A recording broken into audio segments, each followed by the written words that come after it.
నియోజకవర్గం యలమంచిలి సిహెచ్సి అధ్యక్ష వాస్తవానికి 30 బెడెడ్ హాస్పిటల్ ని 50 బెడెడ్ హాస్పిటల్ కింద మార్చారు అధ్యక్ష. మార్చి 19-24 మధ్యలో మరి హాస్పిటల్ కట్టడానికి 8.20 క్రోర్స్ అంటే 8.2 క్రోర్స్ అలాట్ చేసి మొత్తం 36,000 స్క్వేర్ ఫీట్ కట్టాల్సింది 8,000 స్క్వేర్ ఫీట్ కట్టి హాస్పిటల్ మార్చారు అధ్యక్ష. ఎందుకు మార్చారో తెలీదు, ఏం మార్చారో తెలీదు. వాస్తవానికి 30 బెడ్డెడ్ ఉన్న హాస్పిటల్లో 50 బెడ్లు ఒక చిన్న రూమ్ ఎక్స్టెండ్ చేస్తే అది 50 బెడ్డెడ్ హాస్పిటల్ కింద మెయిన్ రోడ్ మీద ఉంటున్నది హాస్పిటల్ని తీసుకెళ్లి లూపులో తీసుకెళ్లి పెట్టి ఈ రోజు 11 బెడ్డెడ్ హాస్పిటల్ కింద తయారు చేశారు అధ్యక్ష. వాటికి వాస్తవానికి ఏంటంటే ఎవరైనా ఏజెడ్ ఉన్నా కడుపుతో ఉన్నా ఇమీడియట్ గా మెయిన్ రోడ్ నుంచి ఇమీడియట్ గా హాస్పిటల్ రీచబుల్ ఉండేది అధ్యక్ష.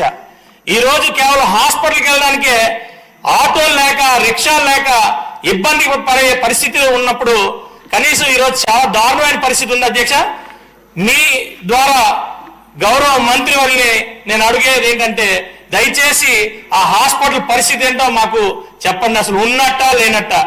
ఎందుకంటే నార్మల్ గా విశాఖపట్నం జిల్లా ఉన్న దగ్గర నుంచి ఈరోజు అనకాపల్లి జిల్లా చేశారు అధ్యక్ష.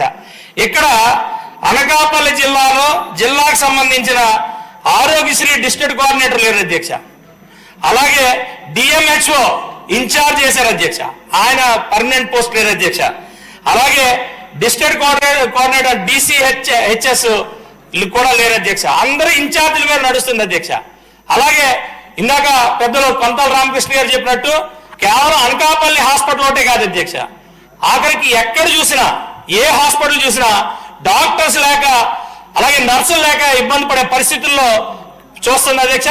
దీని మీద గౌరవ మంత్రి వర్యులు సీరియస్ గా తీసుకుని కొంచెం, ఎందుకంటే మాది ఒక పక్క నక్కపల్లి కొత్తగా ఇండస్ట్రీస్ వస్తున్నాయి, అలాగే ఇక్కడ మాకు అచ్యుతాపురం ఇండస్ట్రీస్ ఉన్నాయి, ఎక్కడ చూసినా అలాగే మాకు యలమంచిలి హైవే ఉంది, ట్రామా సెంటర్ చాలా అవసరం, హాస్పిటల్ చాలా అవసరం. ఇంత అవసరమైన కీలకమైన ప్రాంతంలో ఈరోజు హాస్పిటల్ ప్రశ్నార్థకంగా మారిన పరిస్థితి దయనీయంగా ఉంది అధ్యక్ష. దీని మీద మరి గౌరవ మంత్రి వాళ్ళు ఎట్టి పరిస్థితుల్లో దీని మీద దృష్టి సారించి మాకు సహాయపడతారని కోరుకుంటున్నాను అధ్యక్ష. ధన్యవాదాలు అధ్యక్ష.